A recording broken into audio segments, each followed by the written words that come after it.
र गाइस यहाँनिर चाहिँ मासु फ्राई हुँदैछ। अनि यो के हो बाबा निकाल त। यो चाहिँ आलु अघि काटेको आलु फ्राई भयो। अनि यो दाल कालो दाल रोडी। अनि यो चाहिँ मसलाहरू।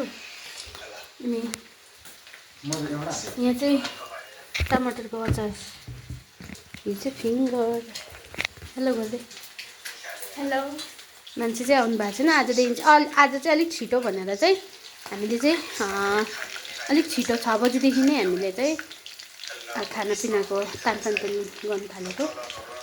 यो चाहिँ मेरो सेवा रुम हो, सिटिङ रुम रेडी छ। यहाँ पनि मेरो नानीको कोठा।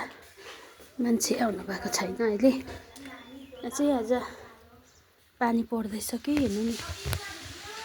आज चाहिँ आमा दिदीबहिनीहरू अलिक कम्ती हुन्छ होला, किनभने बेलुकादेखिको पानी परिरहेछ र आज जाडो भइरहेछ। यो माथिबाट त आउनुभयो।